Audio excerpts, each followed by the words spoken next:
Avant tout, je vous demande de croire que je ne comprends absolument pas ce que le mot hasard veut dire.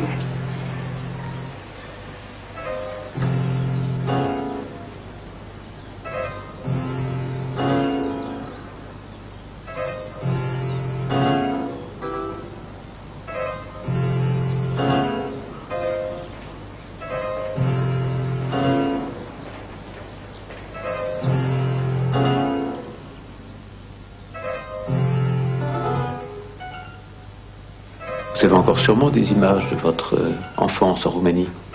Aucune. Vous ne dites pas la vérité, là. Je ne dis jamais la vérité. Vous avez eu une enfance entourée de livres? Je suis un alphabète profond. Je hais l'écriture. Je suis un homme du souffle. Vous avez quitté la Roumanie en 1948. Je n'ai jamais été en Roumanie. C'est une légende que je me suis inventée pour des raisons de contre-stratégie opérationnelle. Vous l'avez quitté pour des raisons politiques? Comment peut-on quitter un endroit où on n'a jamais mis les pieds? Que vous fait-il croire, à part des affirmations subalternes et passagères, que je puisse m'appeler réellement Jean Pavulesco et non pas autrement?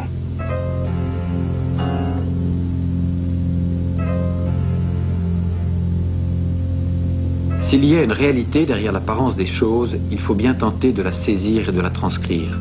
Tel est le sens de l'œuvre du poète Jean Pavulesco et de ses visions. À 19 ans, il quitte la Roumanie, où il est né en 1929. Il est emprisonné en Yougoslavie, s'échappe, gagne la France, choisit la langue française. Sa poésie, faite de saccades inspirées, s'imprègne de la tradition ésotérique occidentale et même orientale, avec le tantrisme, cette voie indienne d'accès à la connaissance par l'expérience de l'union des corps. Jean Pavulesco participe à l'aventure des éditions de Lerne avec Dominique Deroux, se mêle de politique, écrit des essais et des romans. Il vit actuellement à l'écart, au-dessus de l'Oise, dans une ville nouvelle qui lui ressemble, Cergy-Saint-Christophe. Homme de foi, de mystère, de paradoxe et d'ironie, Jean Pavulesco est-il un messager? Et pour quelle initiation?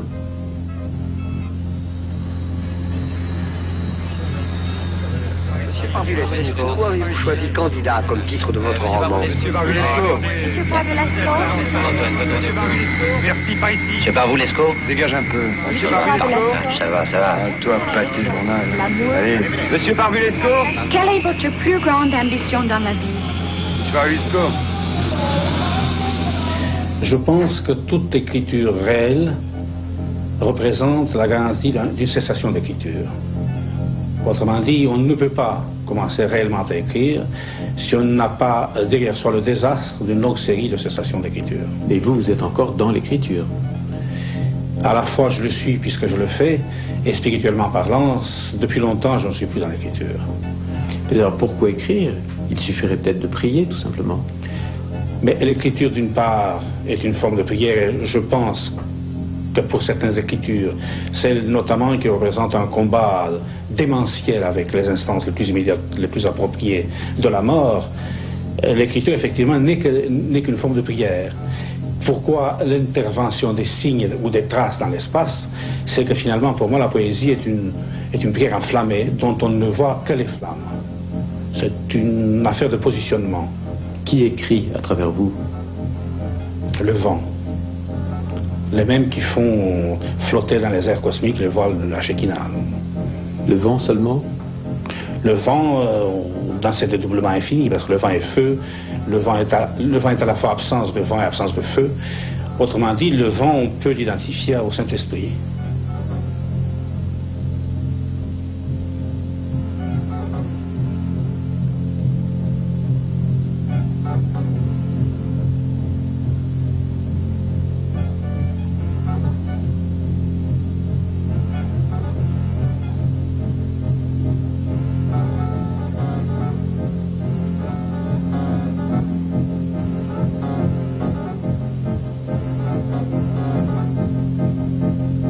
Dans un texte que vous avez rendu public, Vous racontez une étrange aventure qui vous est arrivée après la Seconde Guerre mondiale en Yougoslavie, près du village de l'apparition de la Vierge, Medjugorje. Vous étiez alors, au cours de l'hiver 48, dans un camp de travail près de Sarajevo. Oui, en 1948, cette région-là a été très chargée à la suite de certains événements particulièrement dramatiques qui avaient eu lieu pendant la guerre. Il y a eu des massacres d'un côté ou de l'autre, plus que de coutume. La terre et le ciel étaient imprégnés de sang et de douleur, de sanglots infinis. La population elle-même, pour tout ce qui en restait, était malgré tout très profondément catholique, dans un état de pauvreté extraordinaire et dans un état de charité à la fois personnelle et collective non moins extraordinaire. Tout était donné, le pain, l'eau, le raisin, il n'y avait pas d'autre chose. Il y avait des sentiers qui se perdaient dans les vergers,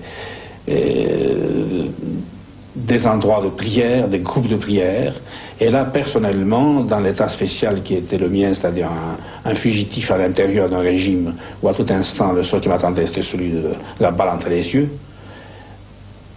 je peux témoigner, et je l'ai fait dans mon texte, qu'un certain nombre d'événements réels, de factures clairement providentielles, me sont arrivés. Il a fallu que je fasse face, que je les traverse.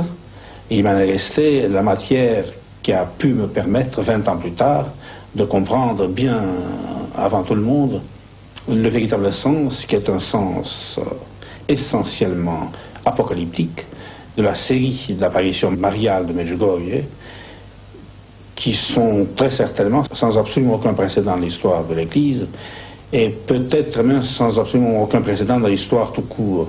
Et ce qu'il y a d'extraordinaire, c'est qu'il y a une sorte de prémonition ou d'anticipation dans le cas de votre propre vie.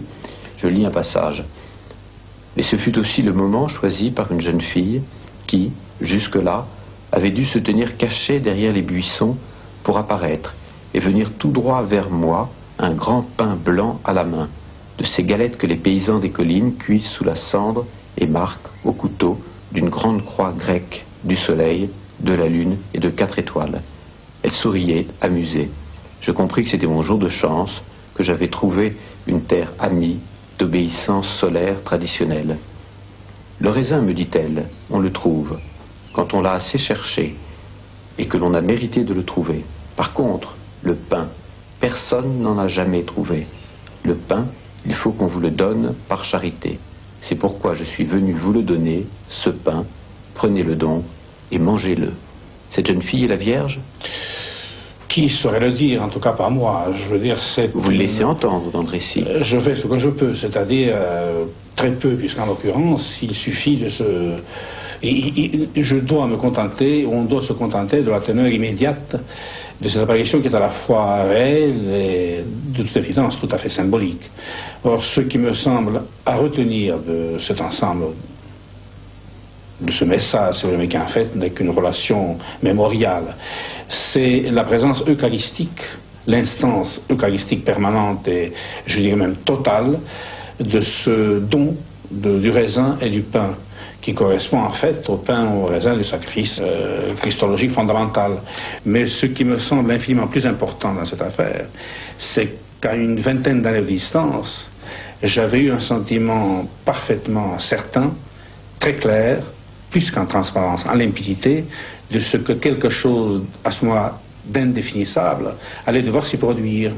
Car cette jeune fille qui à plusieurs reprises est venue à ma rencontre pour me soutenir dans ma fuite, n'était de toute évidence qu'une préfiguration de la Vierge Marie qui allait y venir elle-même 20 ans plus tard.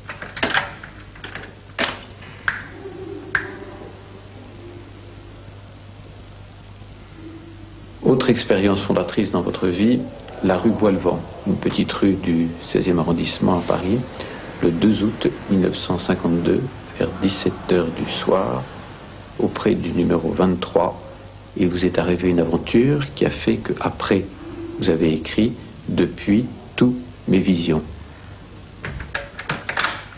Le mot absolu dans ma carrière d'absolu a été précisément ce qui m'est arrivé ce jour-là. Or, en fait, à 5h30, S'il fallait que je recouvre cela par deux mots, il y a fort peu de choses à dire, puisque finalement il s'était agi d'une sorte d'illumination dans le sens le plus immédiat du terme, une traversée fulgurante d'une lumière inexprimable. Or, cela fait que pour moi, tout au moins, je situe l'origine de ma carrière ultérieure en termes d'expérience spirituelle à cette heure-là et à cet endroit-là, qui pour moi devient aussi sacré sur un plan existentiel intime que la Mecque pour les musulmans ou Jérusalem pour les catholiques. Il y a une technique? C'est la technique de la disponibilité de la prédestination. C'est la confrontation dramatique entre la prédestination et la disponibilité intime. Parfois je pense que vous êtes un pont, d'autres fois je pense que vous êtes un interprète, un traducteur. En tout cas, je suis tenu d'être à n'en plus finir mon propre traducteur, parce que si le langage que je livre est parfois chiffré, à l'intérieur de ce langage, il y a aussi un langage que je délivre, et qui n'est pas le mien, que je délivre de ces chaînes supérieures. L'essentiel est toujours invisible? L'essentiel est toujours invisible, mais dans l'invisible, il y a des degrés. Il y a des choses qui sont plus invisibles qu'à d'autres, tout au moins au regard de certains. Vous avez écrit « Derrière les choses que l'on voit se cachent toujours d'autres choses ». C'est la clé même de ce que vous avez à dire sur Terre? C'est la dialectique fondamentale de tout entendement traditionnel du cosmos et de la réalité. Tout ce qui est signe d'autre chose qui se trouve derrière soi. Il faut comprendre cela d'une manière à la fois extrêmement simple, que c'est les hiérarchies selon le point de vue ascendante ou descendante de Dieu, ou bien alors on peut également le comprendre dans un sens, dans le sens où tout est